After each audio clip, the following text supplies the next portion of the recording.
काश्मीरच्या रियासीमध्ये चिनाब नदीच्या जलस्तरामध्ये वाढ, सलाल धरणाचे सगळे दरवाजे उघडले.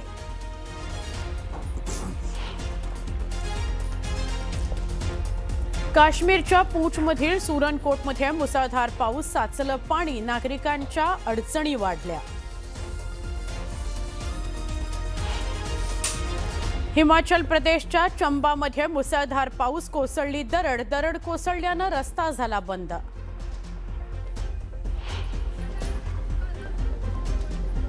हिमाचल प्रदेशच्या किन्नौरमध्ये ढगफुटी, सांगला चितकुल मार्ग बंद.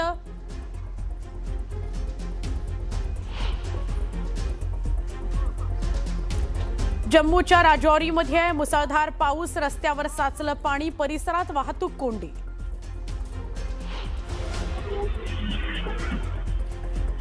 राजस्थानच्या दौसामध्ये ओव्हरटेक करण्याच्या नादात उलटला ट्रक, थोडक्यात वाचला बाईक स्वार.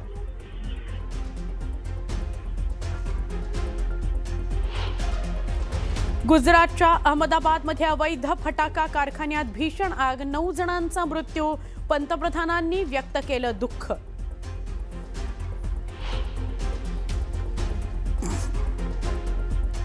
काश्मीरमध्ये घुसखोरीचा प्रयत्न, सैन्य दलानं लावला उधळून, एलओसीवर पाकच्या गोळीबाराला भारताकडून चोख उत्तर.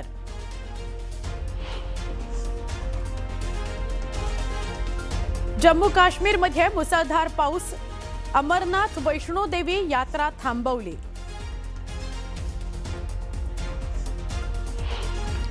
युक्रेनच्या ड्रोन हल्ल्यानं हादरलं रशिया, मॉस्कोमधील वेअरहाऊस उद्ध्वस्त.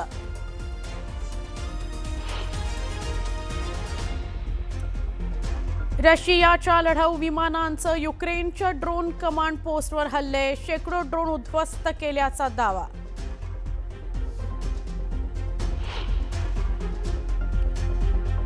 कॅनडामधील जंगलात लागलेल्या आगीमुळे अमेरिकेच्या अनेक भागात पसरला धूर, फुटबॉल वर्ल्ड कप पूर्वी जारी केला इशारा.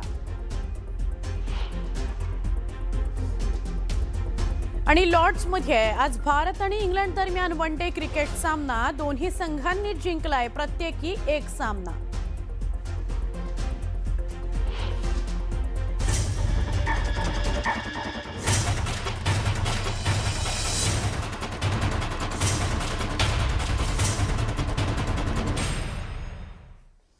बुलेटिनमध्ये आपल्या सगळ्यांचं स्वागत.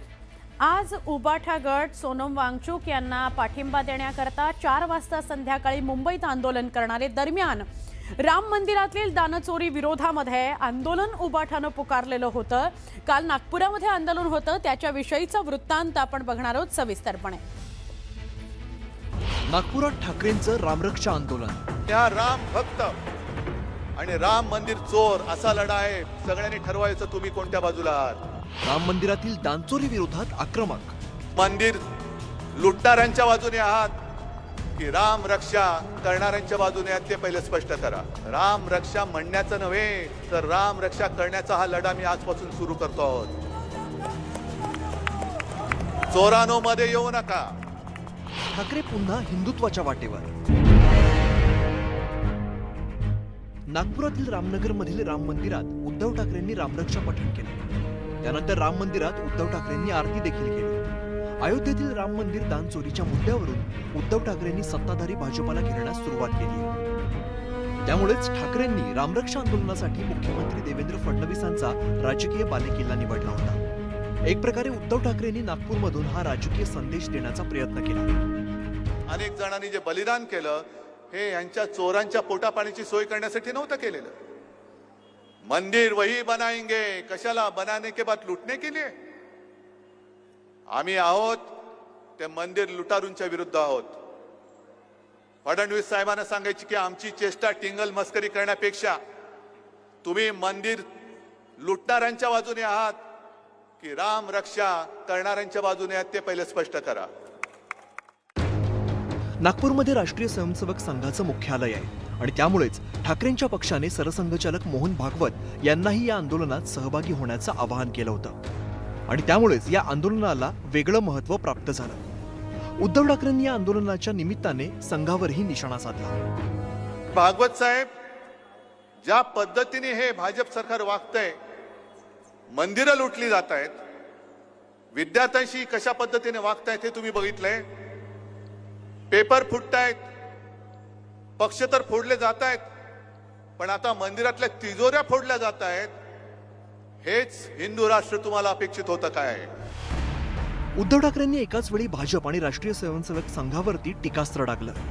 तसंच भाजपाच्या राजकीय पद्धतीवर सुद्धा बोचरी टीका केली. चोरानो मध्ये येऊ नका, आणि हा राम भक्त आणि राम मंदिर चोर असा लढा आहे. सगळ्यांनी ठरवायचं तुम्ही कोणत्या बाजूला आहात. राम भक्तांच्या बाजूला आहात की मंदिर चोरांच्या बाजूला आहात, हे फडणवीसांनी उत्तर द्यावं. भागवत साहेबांनी उत्तर द्यावं की तुम्ही कोणाच्या बाजूला आहात.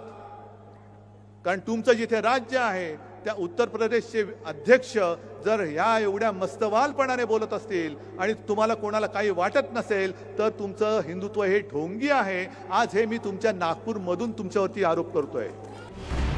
उद्धव ठाकरेंच्या या रामरक्षा आंदोलनावरती सत्ताधाऱ्यांनी पलटवार केलाय. पहिल्यांदा तर मला या गोष्टीचा आनंद आहे की उद्धवजींच्या शेवटी हे लक्षात आलं, जो राम का नहीं वो किसी काम का नहीं. त्यामुळे ते रामाकडे परत गेले, त्याबद्दल मी त्यांचं अभिनंदन करतो. बाकी आता रामरक्षा म्हणणं चाललं असेल तर यावेळेस तरी थोडी बहुत का होईना रामरक्षा ते वाचतील आणि केवळ राजकीय कार्यक्रम करणार नाहीत, अशा पद्धतीची अपेक्षा मी या ठिकाणी ठेवतो. मंदिर चोरांची बाजू घेणारा राम भक्त असू शकत नाही. म्हणून मला फडणवीसांनी सांगायचंय की शब्दाचे खेळ करू नका. राम रक्षा येते की नाही, राम रक्षा स्तोत्र येत नसेल, पण मला रामाची रक्षा करायला येते आणि ती केल्याशिवाय मी राहणार नाही, मागे नाही हटणार. इकडे ठाकरेंनी फडणवीसांच्या नागपुरात जाऊन रामरक्षा म्हटली, तर तिकडे अमरावतीत माजी खासदार नवनीत राणांनी हनुमान चालीसा पठण करत ठाकरेंना प्रतिकात्मक उत्तर दिलं. मविया सरकारच्या काळापासून ठाकरे आणि राणा यांच्यात राजकीय वैर पेटलंय. ठाकरे मुख्यमंत्री असताना राणा दाम्पत्य ठाकरेंच्या मातोश्री बंगल्याबाहेर हनुमान चालीसा पठण करणार होते, पण त्यावेळी पोलिसांनी राणा दाम्पत्याची रवानगी तुरुंगात केली. जे राम लल्लाचे दर्शन घ्यायला गेले नाही, आज ते राम रक्षाची कशाला गोष्ट करताय. ते राम रक्षा करत नाहीये, ते पक्ष रक्षा करण्यासाठी बाहेर निघालेले आहे. जनाब उद्धव ठाकरेजी, तुम्हाला माझा प्रश्न आहे, आमदार खासदार सगळे गेल्यानंतर जे उरले सुरले तेही जाईन, मी आणि आदित्य राहीन, तिथपर्यंत वाट पाहिली है तुम्ही.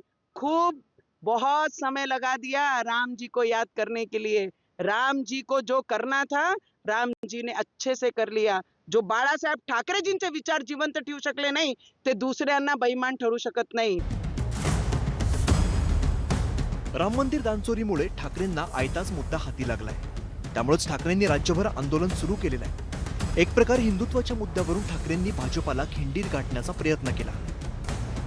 आगामी काळात यावरून भाजप आणि ठाकरेंमध्ये राजकारण रंगण्याची चिन्ह आहे. Bureau report, news 18 Marathi, Nagpur.